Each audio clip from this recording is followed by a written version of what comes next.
बात की। When you look around, अगर तुम अपने आसपास देखते हो, you see both living and non living thing. तुम देख पाओगे both living और नॉन लिविंग थिंग्स को। You have must have wondered and ask yourself, तुम अपने आप से पूछो, what is that makes an organism living? क्या है जो एक ऑर्गेनिज्म को लिविंग बनाता है? और what is an inanimate thing? जो क्या है जो inanimate में नहीं है, does not have which thing has? और जो रहेगा लिविंग ऑर्गेनिज्म के पास है। The answer of the unit the cell the basic unit of life, उसका आंसर होता है बेसिक यूनिट ऑफ लाइफ, उसको हम क्या कहते हैं? Cell. Cell present in all living organism, सभी लिविंग ऑर्गेनिजम्स के पास क्या होता है? Cell. All living organism are composed of cells, सभी ऑर्गेनिज्म लिविंग करते हैं composed of cells. Some are composed of single cells, हम और कुछ क्या करते हैं? सिंगल सेल से बने हुए होते हैं। आर कॉल्ड यूनिसेलुलर सेल, उनको हम यूनिसेलुलर सेल कहते हैं। और some are made up of multicellular cell, उनको हम मल्टीसेलुलर सेल्स ऑर्गेनिज्म कहते हैं। What is cell? Unicellular organism are capable of, unicellular organism capable होते हैं इंडिपेंडेंट एग्जिस्टेंस, यानी कि अकेले रहते हैं, अकेले भी रह सकते हैं। परफॉर्मिंग मतलब किसी पर डिपेंड नहीं होते। Performing all essential function of life, और वो अपनी जो उसके लिए जरूरी है वो ऑल फंक्शन तय करते हैं, अपने वो करते हैं, मतलब कि कर सकते हैं। Anything less than a complete cell, अगर कोई लेस देन मतलब कि किसी के पास एक कंप्लीट सेल नहीं है तो वो इंडिपेंडेंट लिविंग नहीं कहा जाएगा। Cell is the fundamental and structure unit of living organism, cell क्या है? Fundamental and structure living organism होता है। Anton van Leeuwenhoek first describe the life cell. Anton van Leeuwenhoek सबसे पहले लाइफ सेल वाले जिंदा सेल को देखा, जैसे कि स्पर्म सेल, प्रोटोजोआ, ऐसे कि बहुत सेल्स को देखा इन्होंने लाइफ सेल सबसे पहले। Robert Brown later discovered in nucleus, उसके बाद आए रॉबर्ट ब्राउन, उन्होंने न्यूक्लियस की डिस्कवर की। The invention of the microscope and its improvement, उसके बाद माइक्रोस्कोप और उसके इम्प्रूवमेंट भी। Electron microscope revealed all structural and details of the cells, मतलब कि इलेक्ट्रॉन माइक्रोस्कोप में अंदर तक हम सेल्स के घुस जा सकते हैं।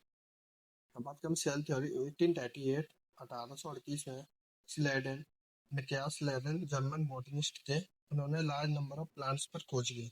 And observe all plants are composed of cells और different kinds of cells which form tissue of the plants. Different types of cell और उसके प्रोडक्ट्स बने होते हैं, वो फर्दर क्या बनते थे? प्लांट्स के टिश्यू। उसके बाद आते हैं at the same time Theodor Schwann 1839 German zoologist थे, identify different types of animal cell, उन्होंने different types of animal cells के बारे में देखा। सेल है, उन्होंने कहा सेल है ना थिन लेयर, सेल के ऊपर एक क्या होती है? Thin layer, which is known as plasma membrane, उसको हम आज क्या कहते हैं? प्लाज्मा मेम्ब्रेन कहते हैं। He also concluded based on his study on the plants of tissue, उनकी स्टडी के अनुसार उन्होंने प्लांट्स में टिश्यू बताया।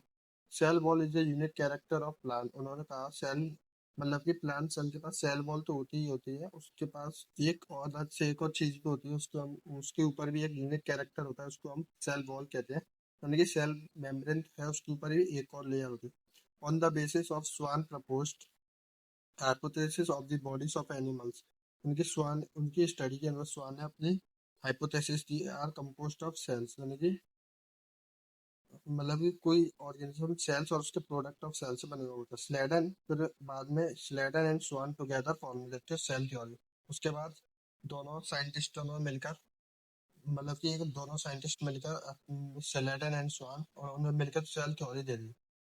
But he did not explain how to new cells were formed, पर ये एक्सप्लेन नहीं कर पाए न्यू सेल्स कैसे फॉर्म होते हैं। राडा वर्चाओ 1855 1855 में explained that cell divided into new cells are form of a pre-existing cells।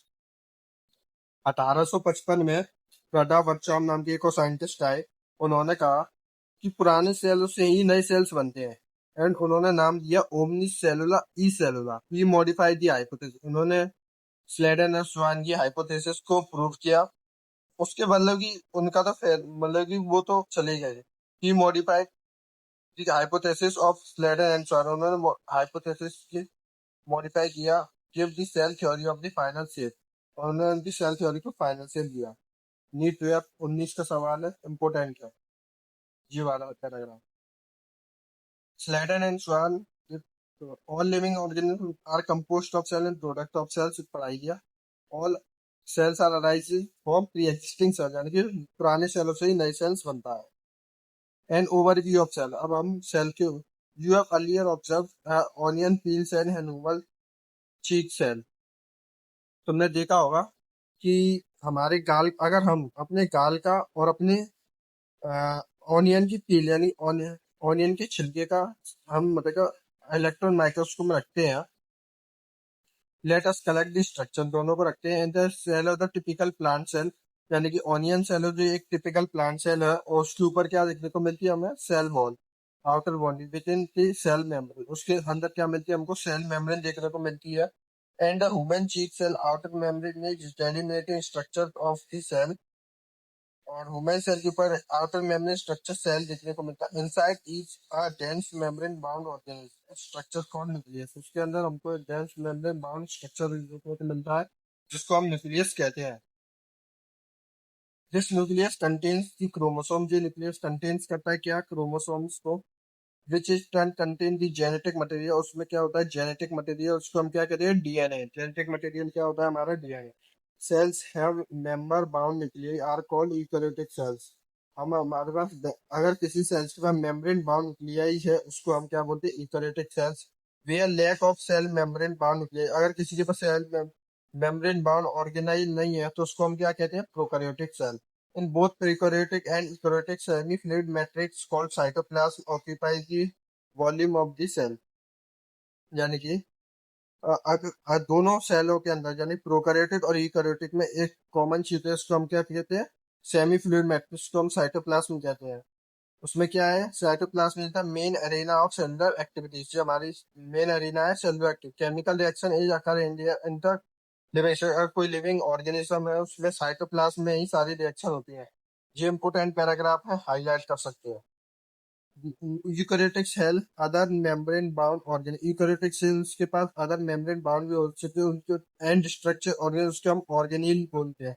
Like endoplasmic reticulum, जैसे कि endoplasmic reticulum, Golgi complex, lysosome, mitochondria, microbes and vacuoles. और the prokaryotic cell lack of cell membrane, यानी कि प्रीकैरियोटिक के पास cell membrane नहीं होती है. बट राइबोसोम्स, राइबोसोम्स दोनों में देखने को मिलते हैं, चाहे प्रोकैरियोटिक हो चाहे यूकैरियोटिक. लेकिन प्रोकैरियोटिक में राइबोसोम 70s मिलते हैं और यूकैरियोटिक में 80s. ठीक है. तो the membrane bound organ all cells, यानी कि राइबोसोम सभी सेल्स में, both eukaryotic as well as prokaryotic, ribosome दोनों सेल्स के अंदर मिलते हैं. Ribosomes are found in the cytoplasm. Ribosomes कहाँ पर मिलती है हमको? साइटोप्लाज्म में मिलते हैं.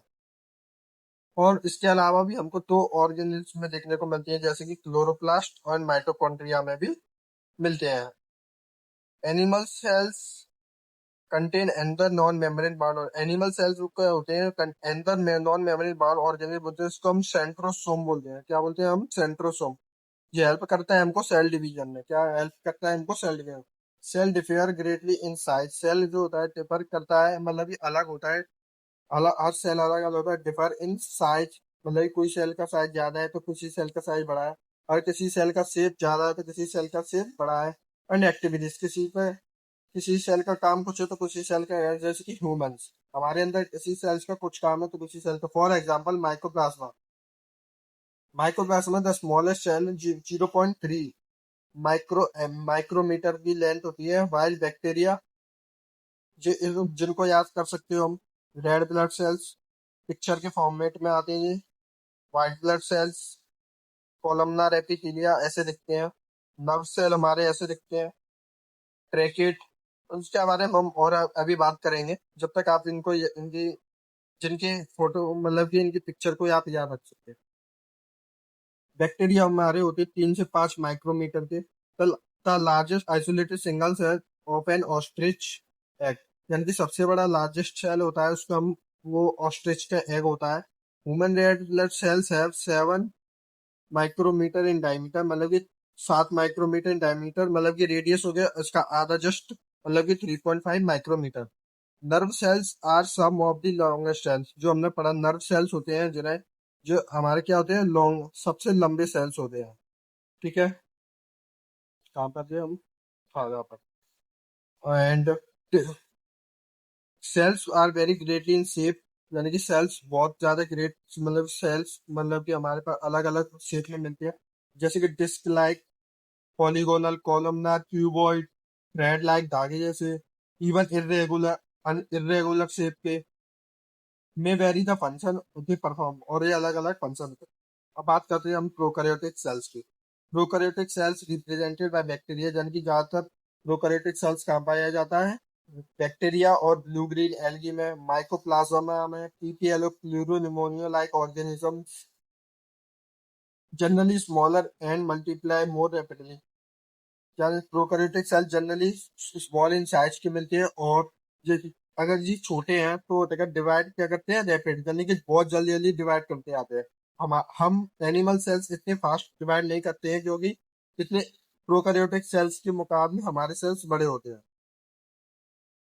Cells may vary greatly in shape and size. Cells create हैं फोर बेसिक शेप्स होती हैं और बैक्टीरिया सेल्स के, लाइक बेसिलस। बेसिलस कैसा होता है? Rod shape like. कोकस स्पेरिकल होता है। विब्रियो कॉमा शेप का होता है। एंड स्पिरेलम जो स्पाइरल शेप का होता है। The organism of prokaryotic cells is fundamentally similar. Prokaryotic cells का ऑर्गेनिज्म क्या होते हैं? फंडामेंटली सिमिलर होते हैं। Prokaryotic cells have cell wall. Prokaryotic cells के ऊपर क्या, सेल्स पे क्या होती है? सेल वॉल होती है, एक्सेप्ट माइकोप्लाज्मा। लेकिन माइक्रो एक एक्सेप्शन है इसका, माइक्रोप्लाज्मा में absent होती है। नो वेल डिफाइंड न्यूक्लियस, उनके पास वेल डिफाइंड न्यूक्लियस नहीं होता है। The genetic material is basically net. इनका हम जेनेटिक मटेरियल क्या कर सकते हैं? मतलब कि देख सकते हैं। Genomic DNA single chromosome circular DNA होता है। मैनी बैक्टीरिया स्मॉल डीएनए, किसी किसी बैक्टीरिया में स्मॉल डीएनए होता है। Outside the genomic DNA, plasma unique phenotypic character, resistance to antibiotics. जो हमको एक डाटा दिया है, टिपिकल बैक्टीरिया कितना होता है? 1 से 2 माइक्रोमीटर, और पीपीएनओ 0.5 माइक्रोमीटर। जो इम्पोर्टेंट है, याद रखना। प्लूरोनिमोनिया लाइक ऑर्गेनिज्म, वायरस 0.02 से 0.2 micrometre. Typical eukaryotic cells 10 micrometre to 20 micrometre. Prokaryotic having something unique form inclusions. A specialized differentiate form new cell membrane mesosomes. उनके पास mesosomes characteristics of prokaryotic, they are essential in folding of cell membrane, और इनके पास cell membrane। अब इसके बाद हम मिलते हैं next part में। बने रहने के लिए हमारे हमारे चैनल को सब्सक्राइब करें एंड देखते रहें। ऐसे ही मिलते रहेंगे और इससे हम कोशिश करेंगे और अच्छा पढ़ाएं। ठीक है, थैंक यू।